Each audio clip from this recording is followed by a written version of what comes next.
a year makes. Now I have to wear glasses while I do my reading. I can't see you.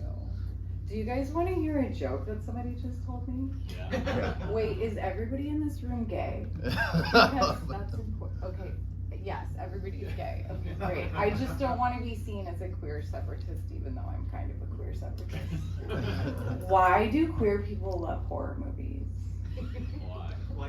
Why do queer people love horror? Because we love watching straight people get killed.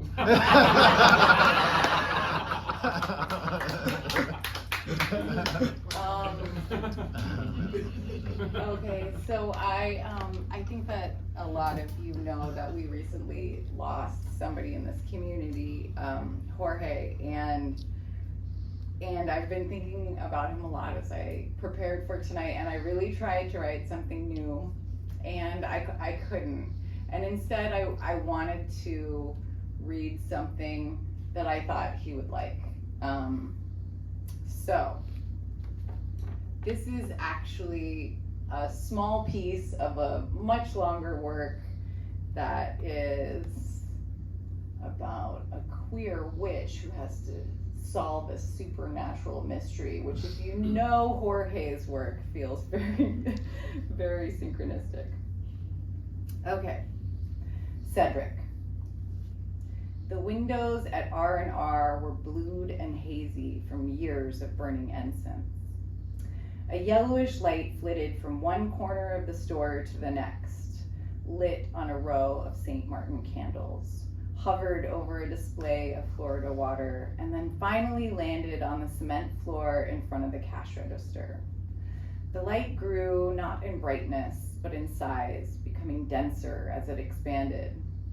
A form was appearing out of the weft of yellow light. It was humanoid, but oddly shaped, too slim and small to be a goblin, too yellow to be a demon. Out of the yolky glow, a matte, sickish skin formed itself into an imp, and not a handsome one. It looked around stupidly, dazed from the appearance and from years of slavish civil service. Its pointed ears bristled alert, tuning like radar to the sounds of the human world. The imp sniffed the air, which was dense with fragrance, the most obvious of which was his own acrid odor. He sighed. He hated this fucking job. Why was he always called in for the most depressing tasks? Wasn't there a fairy somewhere who needed something to do besides sing to unicorns or whatever the fuck fairies did? The imp saw the body on the floor and willed his senses to settle. Now he was on the job and he needed to focus. He sniffed the unmoving man. Dead. For sure dead. But not quite dead enough. The man's ghost hovered near his body, slumped in a corner beneath rows of beaded amulets, head in his hands. The ghost looked up and noticed the imp, just as he was smelling the corpse's armpit. The imp sighed. He hated ghosts. They were always so dramatic. Still, a job was a job, and maybe this ghost would be different. The imp's name was Cedric, and he believed in doing a good job, even if he fucking hated it. Hi, said the man's ghost. I'm dead. Yeah, said Cedric, I noticed. This, at least, was a relief. Sometimes when he arrived on a scene, he was forced to have long existential conversations with the ghosts of the recently deceased, explaining death, the nature of impermanence, and the relative impossibility of coming back to life. Sometimes he had to walk them through the bardo right up to the door of whatever came next for them. This ghost was lingering, not it seemed because he didn't know what to do next, but because he had something to say before he did it. I was killed, said the man's ghost. I was murdered.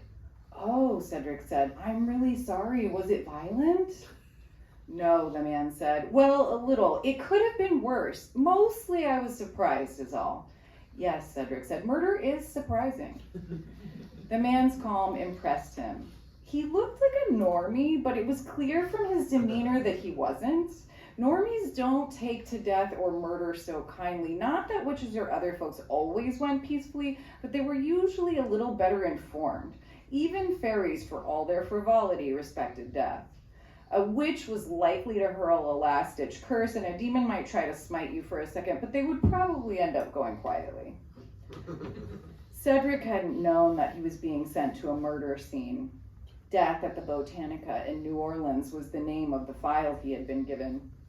The file had held a picture of the R&R storefront on Canal Street and a Curlian photograph of the man's aura. No details. That's the way they were running the agency these days. No fucking attention to detail. The new kids running the show seemed to think that computer-generated imaging could take the place of context, even when the context was actually something super fucking important, like, say, murder. Cedric imagined himself throwing the stupid aura photograph on the desk of his blank-faced boss. This guy was murdered, you douche canoe, he would say. Don't you think that intel was kind of more important than this new age nonsense? I think my time is up. Was that done? Okay. No. Right. Oh, sorry. I thought that was okay. All right. Don't you think that intel was kind of more important than this new age nonsense? Cedric snorted and realized he had totally spaced out and that the man had been staring at him and patiently waiting for maybe longer than was really okay under the circumstances. So, Cedric started, not quite knowing how to start the conversation, but anxious to get to work. The dead could be so unpredictable, and sometimes it was hard to get information out of them. You had to be so careful with the skittish ones, and although this one didn't seem skittish, he decided that the best course of action was to try and get the facts and usher this ghost to death's door stat before something went wrong and an overzealous reaper swooped in to take over. What's your name? Cedric asked. Gerald, the man said. Gerald? Cedric asked. The man did not look like a Gerald. Cedric had seen a lot of dead Geralds in the North Atlantic region. He felt like he had a handle on them. This guy looked browner than most men named Gerald, like he was from the Caribbean or something. Cedric was not sure. It was hard for him to parse out the subtle physiognomic and territorial characteristics that humanoids use to differentiate themselves from one another, and he didn't like to assume. But still, Gerald? Well, my real name is Geraldo, the man said, but most people call me Gerald. I don't like to be confused for that talk show host. Of course, said Cedric, nodding. He had no idea what Gerald was talking about, but he had found that it was best to just let ghosts talk. My last name is the same as his too. Riviera, the man went on. So it makes it really confusing. Sometimes people ask me for my autograph and I try to explain that I'm not that Geraldo Rivera, but they never listen, even though we don't look alike at all. Gringos don't know a Puerto Rican from a Mexican. Geraldo Rivera on the other one, he's not even Puerto Rican. Cedric nodded. He didn't know the difference between a Mexican and a Puerto Rican, but he felt like he should play along. So now I go by Gerald Rivers, which is actually pretty close to Geraldo Rivera's real name, the other one. His real name is Jerry Rivers. So, Cedric said, this other Geraldo, he's the one who murdered you? Oh no, said Gerald. I was just trying to explain about my name. Okay, said Cedric. So you are Gerald Rivers, aka Geraldo Rivera, and you were murdered, but you were not murdered by Geraldo Rivera, aka Jerry Rivers. Is that correct? Correct, said Gerald. Okay then, Cedric said, reaching in his satchel for the file. Can you give me the name of the person who murdered you?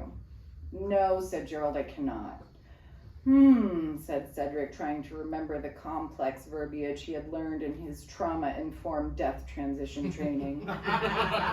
He knew that sometimes ghosts had posthumous PTSD and didn't always remember the details of their deaths. One must be gently mindful with a ghost's fragile emotional state and also demonstrate that you were in charge and capable of handling the grisly details. I'm sorry this happened to you, Cedric started. It must have been such an ordeal. Cedric made eye contact with Gerald. A recommended strategy from the training. He continued, are you under a binding spell or do you just not know their name? No, said Gerald, quickly breaking eye contact. I can't tell you the name of the person who killed me because, oh my God, wait, Cedric interrupted, forgetting his sensitivity training. Were you killed by some other creature, as in not by a human? It had been decades since Cedric had worked on an interesting case, And a creature on human murder would definitely be interesting. He walked closer to the body, already imagining the autopsy. Maybe he would find bite marks, maybe even claw marks, maybe traces of fur that he could link back to the ancient clan of... I was killed by a person, Gerald said, disrupting Cedric's bloody reverie. I just don't remember who.